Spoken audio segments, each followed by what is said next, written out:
الموديل ديال اليوم البنات هو هاد لونسومبل اللي عليه ضجه كبيره في مواقع التواصل الاجتماعي اللي كان عليها الطلب كثير بزاف. اليوم ان شاء الله البنات غنخدموا هاد لابلوز الفوقانيه او لا شوميز او جيلي كل واحد كيقول ليها. كما كتشوفوا بهاد الطريقه هادي كتجيب هاد العقيدات في الامام وكتجي قصيره بهاد الطريقه هادي. كاين فيها جوج موديلات، كاين اللي كتمخدومه بالكتاف طايحين وكاينه اللي مخدومه بالكتاف واقفين. حنا اليوم غادي نخدموها بالكتاف عاديين، ومن بعد البنات اللي بغاتها بكتاف طايحين تخلي ليا التعليق ونعاود نخدمها ليها بكتاف طايحين. كتجيب هذا الشكل هكذا بالاشرطه في الامام. كاين اللي فيها غير جوج وكاين اللي كيدير ثلاثه على حسب نتوما شنو بغيتو. وبالنسبه للبنات للتشطيب ديال الامام والخلف كما كتشوفوا هنايا كاين التشطيب غير بالبي من نفس الثوب. كاينين جوج طرق البنات ديال التشطيب. كاين اللي كيدير غير بي هو اللي متواجد دابا في الاسواق، يعني كديروا تشطيب غير بالبي من نفس الثوب وكدوروا به على الكول والامام والخلف وكتهبطوا حتى الاخر وكتلصقوا الاشرطه. هذه اسهل طريقه كاينه، ولكن هذه خدمه سواقيه واللي هي كاينه دابا في الاسواق. يعني ما كتشوفي ديك لابلوز ما كتشوفيش فيها الخدمه وما كتشوفيش فيها الابداع. الطريقه الثانيه البنات هي اللي كتكون انك واخدها من المحلات، هي اللي غنخدم معكم في هذا الفيديو هذا، اللي كتعطي قيمه وجماليه في الموديل. كيجي انيق وحتى في الشوفه ديالو كيعطي منظر. يعني الا كنتي غتخدمي شي حاجه للبيع وشي حاجه باغ انترنت وشي حاجه كلاس غتستعملي الطريقه الثانيه. الا كنتي بغيتي تخدميها غير عاديه وعلى شكل اللي متواجد في الاسواق وكيكون الشوفه ديالها سواقي غديري غير البيوت ديال التشطيب ديال الامام والخلف بحال الكيمينو. بالنسبه لاجيب البنات اللي هي طبقات اللي كاينه مع هاد لونسومبل، ماشي هاد لاجيب هادي هي راه نخدم معكم في الفيديو الجاي مباشره مورا هاد الفيديو هذا. غادي نحط لكم لاجيب الطبقات حتى هي باسهل طريقه البنات. قبل ما تكملوا الفيديو البنات ما تنسونيش باللايك والشير والبارطاج الا كنتو اول مره كتشوفوا القناه، ولا شفتوا الفيديو عجبكم او شفتوا انه كيستاهل حاولوا تبارطاجيو مع الاصدقاء باش هم الفائده. وكنشكركم بزاف على التعاليق الزوينه ديالكم اللي كتوصلني، وشكرا. نبداو على بركه الله. كناخذوا الثوب ديالنا او الورق ديالنا كنطويو على الطول ديالو على 4 البنات. كنطوي الطبقه الاولى والطبقه الثانيه على 4، يعني كيولي عندي فيه العرض 37 سنتيم. هنا ملي كنحسب كنلقى 37 سنتيم. اول حاجه البنات كنديرو كنحدد الخط اللي غادي نخدم عليه. بالنسبه لهاد لاشيميزه البنات كاين اللي كيبغيها طويله كاين اللي كيبغيها قصيره، نتوما والاختيار ديالكم شنو بغيتو. بالنسبه لهاد الموديل اللي صيفطو ليا البنات راه كيفوتش 50 سنتيم، ما بين 45 و 50 سنتيم في الطول. اللي بغاتها طويله غتزيد الطول ديالها. من الجهه المفتوحه هي اللي من هنا والجهه المغلقه هي اللي غتكون من جهتي من هنا فين كاينه هنا البنات. اول حاجه البنات الجهه المفتوحه غادي نعبرو البنات. غنخدم لكم طاي ستوندار دائما. طاي ستوندار داكشي اللي بغات تخدموا للبيع. طاي ستوندار كيلبس لي طاي كاملين. هنا البنات غنحدد الطول ديالي 50 سنتيم وغادي نحدد الاطار اللي غادي نخدم فيه ديال هاد البلوزه او شوميز كل واحد كيقول لها. كاين اللي كيقول لها جيلي. المهم كنحدد الطول ديال اللي غنخدموا فيه هاد البلوزه هادي، والجهه المفتوحه هي اللي من الهي كما كتشوفوا. هنا اول حاجه البنات غنخدموا الموديل كما قلت لكم راه اكس ال. هنا غادي نرسموا دوره العنق اللي هي 8 سنتيم كما كتشوفوا البنات. اللي ما عمرها فصلت غتفصل هذا الموديل هذا. وهنا غادي نهبط 2 سنتيم وغادي نرسم دوره العنق الخلفيه البنات. غنحدد دوره العنق الخلفيه ومن بعد غادي نديرو التعديلات في الامام. كنحاول ندير لكم الطراساج وما تدوش على الستيلو، حيت جيت نخدم معاكم ما لقيت حتى ستيلو. تفاضلوا شريو لي ستيلو البنات. المهم هنايا في الكتف البنات عندنا 20 سنتيم وغنزيد سنتيم ديال الخياطه هي 21 سنتيم. غنطيحو الكتاف 3 سنتيم كما العاده. هي 3 سنتيم ماشي بالضروره طراسو، انا غير بينت لكم. كنطيحو الكتاف البنات انا كما قلتو 3 سنتيم وكنرسم الكتف ديالي. بالنسبه للتركيز البنات راه 23 سنتيم كنهبطو بالتركيز. من ديك 3 كنهبطو 23 سنتيم. كنتمنى انني نكون ما كنزربش وكنوصل لكم الفكره. وحاولوا تخليو لي في التعاليق واش كنزرب شنو اللي ما تعجبكمش في الفيديو باش نتفاداه في الفيديو الجاي ان شاء الله. كنحدد التركيز ديالي هنا. وبالنسبه للربع دوره الصدر البيض غناخذوا 30 سنتيم. راه فيها انا كنحط لكم هنايا حتى هذا قياس الخياطه، يعني الزياده ديال الخياطه والتوسيع كندخلوا هنايا ربع الصدر 30 سنتيم. وبنفس المسافه اللي خرجت بها هي اللي غنطلع بها اللي ما كتعرفش دير التركيز. وغادي نرسم هاد حردة الابط بهذه الطريقه هذه اللي ما عندهاش المسطره ديال الفصاله. البنات هنا بنفس العبار اللي هبطت خديت به هنا ربع دور السطر 30 هو نفس العبار اللي غادي نهبط به في الجلاي في الاسفل، يعني 30 اللي خديت هنايا كنعبروها هي اللي كنديرها لتحت وغادي تراسيها لتحت في الجلاي. اصوات ما تدوش على. المهم كنلاقي النقط ديالي بهذه الطريقه هذه كما كتشوفوا. وهنا كنكون ساليت البنات الخلف. راه الطريقه سهله وبسيطه ما فيه لا تعقيدات لا صعوبات كما قلت لكم. اللي ما عمرها فصلت غتفصل هذا الموديل هذا. وحتى لاجيب ديالو طبقات راه اسهل ما يكون. ما بغيتش الفيديو يجي طويل بغيت نحدد لكم بعدا البلوزه وداك الساعه ندير لكم وراها مباشره غتلقاوني حاطه لكم لاجيب طبقات. هنا البنات انا ساليت الخط غندوز ونقطعو ونديرو التعديلات في الامام. يعني انا راه هاد العبار اللي عطيتكم ديال اكس ال باش اللي بغات تخدم به راه جهاز ساهل وكيلبس. يعني الاكس ال راه كيلبس ال والام والاكس ال، يعني كيلبس 3 ديال الطايات حيت كيجي اوفر من جهه الصدر شي شويه. هنا البنات حنا قطعنا الامام والخلف بجوج بهم، وهنا غادي نحيدو الخلف البنات حيت كملناه وغندوزو نديرو التعديلات في الامام. هذا هو الخلف ديالنا غادي نخليوه الجنب وغادي ندوزو نديرو التعديلات في الامام البنات. ها هما كما كتشوفوا جوج قطع الامام والخلف. اول حاجه بعدا غادي نبين لكم الطراساج فين غادي نخدمو باش يبان لكم شنو كندير. غنطراسي ربع دوره الصدر اللي كانت عندنا وغادي نرسم الخط ديال التركيز حتى هو باش يبان لكم شنو كندير. اول تعديله البنات غنديرو كما العاده. اول حاجه البنات غادي نحددو المنتصف ديال التركيز هنايا وغندخلو بسنتيم ونص وغادي نرسم دوره ديال التركيز ديالي اماميه بهذه الطريقه هذه كما العاده. غير بيديكم هكذا كتخرجوا من الازيرو من الفوق وكتقادوا الدوره ديالكم البنات. يعني راه ماشي شي حاجه صعيبه. كنحاول انني نوصل لكم ويكون اضاءه كاينه. البنات انا كنحاول ندير لكم على الورق حيت ماشي جميع الموديلات كنخدمهم على الثوب. الحاجه اللي ما كنتش غنلبسها ما كنخدمهاش على الثوب، يعني غتبقى عندي. كنحاول نخدم لكم على الورق غير طلبا للمتتبعات الغاليات. بالنسبه للكتيفه البنات انا تا هو انا دخلت في سنتيم ونص كما العاده وكنرسم الخط ديالي. وبالنسبه للامام البنات كنهبطو ب20 سنتيم، وبما اننا هبطنا بجوج سنتيم في الخط هنايا غادي نزيد 18 سنتيم.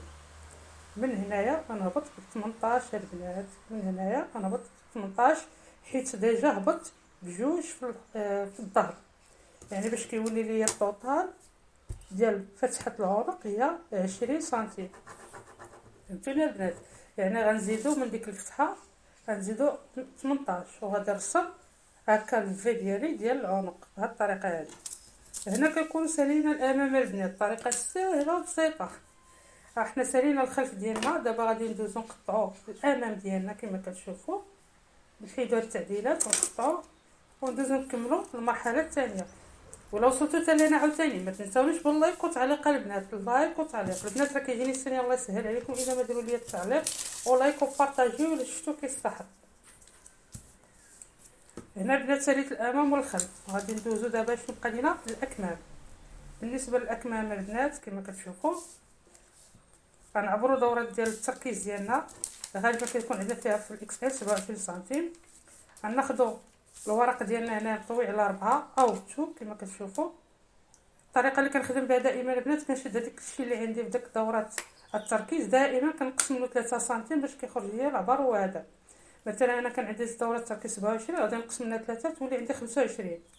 كنحط 25 هنايا البنات في الجهه المغلقه وكنطلع ب 11 سنتيم من ديك النقطه 11 سنتيم وكنحط العبار ديالي ديال 27. هنا كنبقى نقلب على 27 بداك الخط. البنات اللي ما كيعرفوش يديروا حل الابط اللي كتجيهم صعيبه. كنبدا نقلب على 27 مزيان وعاد كنرسم الخط ديالي اللي فيه 27 سنتيم. يعني خاص ضروري ديك 27 تلقاوها باش كتعرفوا راسكم بانكم تاكدتوا من العبارات ديال حده الابط. كنقسم هذه المسافه على جوج كنعاود نقسمها على 4 وكل منتصف كنطلع بسنتيم هنا اعلى وفي الاسفل كنهبط بسنتيم وكنلاقي النقط ديالي هكا على شكل دائره او نصف دائره كما العاده البنات. كاينين فيديوهات بزاف. وبالنسبه للطول البنات راه 64 كافيه بالنسبه للاكسال، يعني هذيك 64 فيها 2 سنتيم ديال الخياطات الملاقيه في الكساف وفيها لوغلي. اللي بغات تزيد طول على يديها على حساب يديها تزيد طول. المهم كنحددوا الطول ديالنا البنات. وبالنسبه للعرض ديال فم الكم البنات راه 22 راه كافيه، هو اللي كاين في الاسواق اللي هو في الصوره 22 كافيه. واللي بغات توسع ولا تزير راه كيبقى اختياري. المهم ستوندار هو 22. وكنلاقي النقاط ديالي وهالكم ديالي واجد. وبالنسبه اللي بغاتو شويه قصيرين مثلا من جهه الدراع غتحدد الخط هذا المنتصف ديالو وتدخل بجوج سنتيم ولا سنتيم ونص وتقطع. ولكن هو كيتلبس اوفر سايز، مازال انه درنا اوفر سايز من السدر يعني حتى الكمام راه خصهم يبقاو اوفر سايز. هو اللي دابا دار على الموضه هذا الموديل اوفر سايز. وكما قلت لكم راه كاينه جوج خياطات فيه، كاين السواقي اللي العادي اللي داير بالبي من الامام حتى للخلف، وكاين اللي بالتشطيب الرقبه الاماميه والخلفيه هي اللي غندير معكم في هذا الفيديو هذا. واللي بغى بي عادي راه غنديرها لكم في الفيديو الجاي بكساف طايحين ان شاء الله. غندير لكم فيديو مور هذا بالكساف طايحين وبالبي عادي البنات. هو اللي كاين دابا في الاسواق عادي كيبان انه سواقي، ما كيبانش انه مخدوم بتقنيه محترفه. هنا البنات من بعد غادي ندوزو صوبنا الاكمام، غادي ندوزو ناخدو تشطيب ديال دوران الامام. بالنسبه للتشطيب الامامي البنات كما كتشوفوا في الصوره هنا لابان لكم كاين تشطيب بالبي، يعني بالبي عادي كما قلت لكم كيجي عادي هو اللي دارت في الاسواق. كتقطعي البي 4 سنتيم مثلا في العرض ديالو وكتحدي الطول ديال الدوره كامله وكدوري به كامل على الكيمينو او الشميس بحال الكيمينو كدوري عليه بالبي كامل وتديري ليه تشطيب. كتلصقي هذوك الاشرطه ديال اللي كاينين في الامام. الطريقه الثانيه البنات اللي كتعطي قيمه الموديل هي اللي غنخدم معكم دابا. غنديروا السجف ديال الامام بوحديتو والسجف ديال الخلف بوحديتو كما كتشوفوا.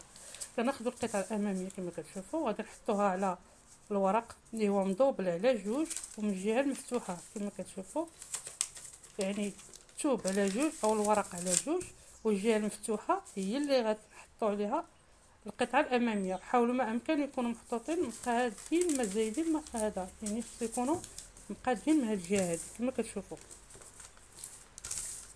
كنتاكد من انه الثوب ديالي او الورق مقاد وكنحط الامام القطعه الاولى ديال الامام هكذا كما كتشوفوا. كنجيب الحرف على الحرف بحال هكا وغنبدا بالكتف. غناخذ 4 سنتيم في الكتف، يعني الجهه المفتوحه وكنبدا من الكتف 4 سنتيم من هنايا البنات وصافي. وكنطراسي على الحرف من الكتف كنبدا وكنهبط هذاك كول في وحتى الاسفل، يعني ما كنجيبش الدوره حتى اصلا على الحرف. وفي الاسفل كندخل ب4 سنتيم وكنطراسي الخط ديالي بهذه الطريقه هذه. وكنجي البنات حتى البلاصه اللي فيها الكول هنايا في وكنحاول نطراسي هذيك البلاصه حتى من تما خصني ندخل ب4 سنتيم باش يجيني العبارات مقادين. من هنايا البنات من هاد البلاصه ديال الكول في كندخل ب4 سنتيم باش كيجيني هاد السجف مقاد. وهنا غادي نلاقي هاد النقاط 4 سنتيم من الاسفل مع 4 سنتيم ديال في او كول في، ومن هنا غادي نلاقيها مع 4 سنتيم ديال الكتف. وهذا هو السجف البنات كيجي ساهل وحتى ملي كتركبيه كيجي واحد كيعطي واحد القيمه واحد النظره وكيزيد قيمه الموديل ديالك احسن من هذاك البي. غندوز نقطعوا السجف ديالنا ونتلاقاو. انا كنحاول نشرح ونعاود المهم هذا هو السجف ديالنا غادي نقطعوه وندوزو نشوفوا الطريقه ديال الخدمه ديالو.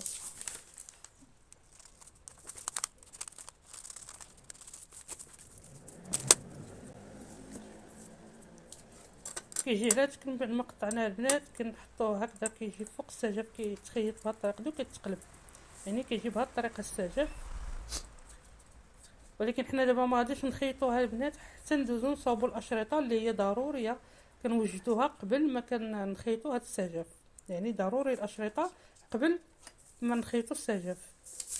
وهنا البنات قبل ما نحددوا الاشرطه كنشدوا هذه المسافه اللي عندنا من الفي، يعني من كل في حتى الاسفل كنحسبوها. وهنا حنا كنتحكموا في الاشرطه اللي بغينا نديرو غير جوج، كنقسموا هذه المسافه على جوج. بغينا نديرو 3 الاشرطه بحال اللي في الصوره، كنقسموا هذه المسافه على 3. الا ما كنتيش كتعرفي تقسمي غادي ديري غير الشريط ديال المتر وتقسمي بيديك بهذه الطريقه هذا، وداكشي اللي يخرج لك في العبر هو اللي غتحدديه في داك القطعه الاماميه غطراسيه. حنا غنديرو الموديل اللي في الصوره، غنقسموا هذيك المسافه على 3 وغادي نطراسيو داكشي اللي خرج لنا على 3 المرات كما كتشوفوا. كيبقى اختياري، بغيتو ديروا غير جوج الاشرطه ولا 3. بحال هكذا البنات. من بعد ما طراسينا البنات غنشدو جوج القطع مع بعضياتهم وغادي نكرانيو هذيك الطراساج اللي طراسينا باش ما يجيناش الديكالاج من نكونوا كنخيطو او كنسدو هاد بحال هكا كنكرانيو باش كيجوني قد قد في الخياطه وما كيجينيش ديكالاج في المونتاج. من بعد البنات ما طراسينا وقديناهم البنات بحال هكذا غندوزو نوجدو الاشرطه. بالنسبه للاشرطه البنات راه كيكون فيها الطول ما بين 35 والعرض 4 سنتيم، هذا هو اللي متواجد في الاسواق. واللي بغات تزيد العبارات، بغات هذيك الباندا مثلا جهه عريضه كتزيد في العرض ديالها، بغاتها طويله كتزيد الطول. المهم الطي ستوندار هو العرض ديال الباندا 4 سنتيم باش كتسطو على جوج، والطول ديالها 35. كناخذوا الورق ديالنا هنايا راه مطوي على جوج باش نحددوا الاشرطه كتخرج لينا مدوبله. كنطراسي 4 سنتيم الاولى والورق راه مطوي على جوج، ونعاود نطراسي الثانيه حتى هي 4 سنتيم، ونعاود نطراسي الثالثه اللي هي 4 سنتيم، والطول ديالهم راه 35 سنتيم. كافيه البنات بان دير لكم داك العقده ديال الورده الامام. ليسونسيال وان تجينا ديك العقيده على شكل وريده في الامام يكونوا كنطويوها كنربطوها. عفوا غادي نقطعوا الاشرطه ديالنا البنات ونوجدوهم كما كتشوفوا. وبالنسبه للخياطه البنات راه كتبقى الخياطه اختياريه، الخياطه اللي جاتكم سهله كديروها. يا اما كتشدوا هذا الشرط كطويو على جوج بهذه الطريقه هذه وكتخيطوه وكتقلبوه عادي، يعني ما فيه حتى شي مشكل. والطريقه الثانيه هي كطويو على جوج وكتدخلوا سنتيم من هنا وسنتيم من هنا وكتخيطوها وما كتقلبوهاش. يعني اللي جاتكم سهله غديروها في هذه الاشرطه هذه. المهم هو انكم تخيطوا ديك الاشرطه والسلام. من بعد ما خيطنا الاشرطه كامل ووجدناهم كما كتشوفوا، يعني كنوجدوا الاشرطه ديالنا كامله، عاد كندوزو نديرو المونتاج كما كتشوفوا البنات. يعني كنخيطوهم وكنحددوهم هما الاولين، عاد كنديروا لهم مونتاج. ضروري تحددوا البنات، راه المصلوح راه جزء لا يتجزا من الفصال والخياطه، يعني هو اللي كيزيد قيمه وجماليه للمنتوج ديالك هي المصلوح، وهو اللي كيدير النظافه ديال الخياطه. هنا البنات عاوتاني غندوزو نديرو الشطيب الرقبه الخلفيه، غنديرو لها حتى هي، نديرو لها السجف ديالها. عفوا كنطول الورق ديالنا على جوج او الثوم وكنحطوا الخلف ديالنا على الحرف من جهه مسدوده، ضروري تكون جهه مسدوده الا غنحطوها بحال هكا. وغادي نطراسي دوره العنق الخلفيه. وبالنسبه للعرض في الكتف ديروا منتصف الكتف راه كافيه. المهم ما تفوتوش 7 سنتيم في عرض الكتف، ديما ديروا المنتصف حيت ما غاديش يتلاقى السجف ديال الخلف مع الامام. ديروا غير هذا غير المنتصف وحبسوا، ولا 5 سنتيم راه كافياكم هنايا. وغادي نطراسي هنايا السجف ديالي بهذه الطريقه هذه، نقطعوه وندوزو نطلقاو المونتاج. يعني الموديل البنات حنا راه سالينا دابا في الفصاله، بقى غير المونتاج. بالنسبه للمونتاج البنات كنشدو هنا الخلف. بالنسبه للسجف كنحطوا السجف ديال الظهر وكنخيطوه وجه على الوجه كما كتشوفوا. يعني السجف كيشوف الوجه ديال السجف كيشوف الوجه ديال الظهر، الوجه على الوجه، وكنخيطوه على بعد من هنايا على بعد نص سنتيم من الاعلى من هاد البلاصه هادي. كنخيطوه على بعد نص سنتيم وكنكراني الدوره كامله وكنقلبوه بحال هكا كيجينا في الخلف بحال هكا البنات. المهم السجف راه عرفتوا كيفاش كتخيطوه وكتقلبوه. هذا هو الوجه، كتخيطوا على الوجه وكتقلبوا كيجي من الخلف بحال هكذا مفيني، حيت هاد الجهه هادي لا تكون عندنا الجهه الخلفيه. كنثبتوا الخياطه، انا كنحاول نثبتو باش يبان لكم الخيط. المهم هذا هو الشكل ديالو ملي كيتخيط كيتكرانا وكيتقلب، هذا هو الشكل ديالو. غادي ندوزو الامام كما كتشوفوا هنايا. قبل كنحدد هذوك الكران اللي غنديروا فيهم الاشرطه. اول حاجه البنات كنثبتوا الاشرطه هي الاولى، كنحطوا الشريط الاول وكندوز كنخيطوه، كندوزو عليه بلا ريتمون بالماكينه. كنثبتوا الثاني والثالث، ضروري نثبتوا هاد الاشرطه هما الاولين كل واحد بوحديته في الكرانه ديالو او الطراساج ديالو بهاد الطريقه هادي. بهاد الطريقه هادي كنحطوهم وكنخيطوهم هما الاولين، كندوزو عليهم بواحد لا ريتم كنثبتوهم باش ما نحطوا السجف ما يهربش لينا. هنا البنات راه كنحطوهم على الوجه، يعني الاشرطه كنحطوهم في الوجه ديال الامام، يعني الوجه ديال الامام كنحطوا الاشرطه. من بعد البنات كنحطوا السجف ديالنا فوق منهم حتى هو، وكنخيطوا على بعد نص سنتيم ديال الخياطه هكذا من الاعلى الى الاسفل كما كتشوفوني راه نكتب لكم في السيره. يعني كنخيطوا داك السجف فوق داك الاشرطه. هنا مشات لي الاضاءه ماشي مشكل. المهم ملي كنقلبوه كنخيطوه كنقلبوه كيجيو على هذا الشكل هكذا، كيجي مفيني. يعني خاص من نقلبوه داك الاشرطه يكونوا مدفونين داخل. بالنسبه للظهر هو راه واجد خيطنا له السجف ديالو. وبالنسبه لهاد الامام البنات ها هما راه يعني قلبتهم باش يبان لكم الفرق. يعني كيجي داك الشريط خصو يجي داخل، ملي كنقلبوهم كيجي بهاد الطريقه، كيجي مفيني بالخياطه ديالو من هنايا على برا، والشريط كيكون داخل ومغطي بداك السجف. هنا كيبقى لكم اختيار، بغيتو ديروا الشريط اللاصق هنايا وتشدوا عليه هاد السجف بالمصلوح يلصق.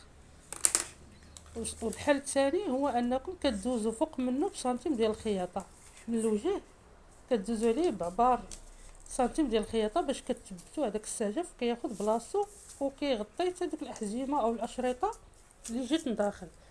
المهم باش كيجي مفيني، هذه هي الطريقه، كيجي الاشرطه مفينين كيجيو مغطيين وما كيبانوش. بغيتو ديروا الشريط اللاصق وتشدوا داك الشريط تشدوه، بغيتو ما عندكمش غدوزو غير بسنتيم ديال الخياطه فوق من هذاك السجف على برا كما العاده.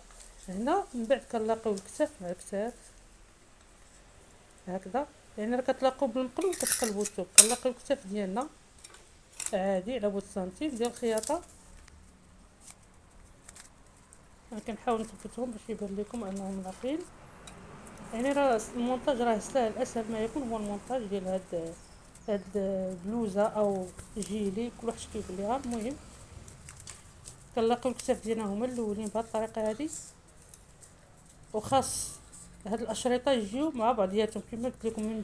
علاش درنا دوك الكرانات باش من نجمعوا الاشرطه خصهم ما يجيوش مديكالين، خاص الاشرطه يجيو اونفاس مع بعضياتهم ومقادين. كنلاقيو البنات هنايا كنلاقيو اكمام هما الثانيين، ومن بعد من فم الكم كنجيبوا الخياطه من فم الكم هنايا كنبقاو غاديين حتى كنهبطوا للجلايل. ملي كنوصلوا للجلايل كنديروا لوغلي ديالنا عادي البنات شحال ما بغيتو في لوغلي على حسب الطول اللي خليتو. ومن بعد عاد كندوزو نديرو لوغلي ديال فم الكم باش كيجينا مفيني وكتجي الخياطه مدفونه لداخل. يعني فم الكم هو الاخر كنديروا ليه لوغلي. من بعد البنات هذا هو الشكل النهائي ديالو. كنسدو داك الاشرطه كنربطوهم يعني شكل وريضه، خصهم يجيو مقادين ويجيو في نفس النيفو، ما يجوش مديكارين ولا مبعدين. داكشي باش قلت لكم خصكم تكرانيو ملي تكونوا كديروا العبارات ديال الاشرطه. كيجي هذا هو الشكل النهائي ديالو البنات، كيجي بالعقيدات من الامام وبلوغلي. المهم حنا سالينا البنات الموديل ديالنا، هذا هو الموديل ديالنا بالسجف اللي قلت لكم. بغيتو البي البنات راه ساهل، ما تحتاجوش ديروا السجف، غدوزوا ليه البي كامل وتفينيو صافي. هذا هو الشكل النهائي ديال البلوزه ديالنا البنات. الا وصلتوا حتى لهنا عاوتاني تفكروني بالاشتراك وبالجيم والتعليق وبارطاجيو باش تجيهم الفائده. وهذا هو الشكل النهائي ديالو كما كيجي في الصوره. وبالنسبه لاجيب البنات راه غادي نخلي لكم فيديو جاي ان شاء الله، غادي نحط لكم لاجيب طبقات، وتلقاو فيديو جاي بصحه وراحه.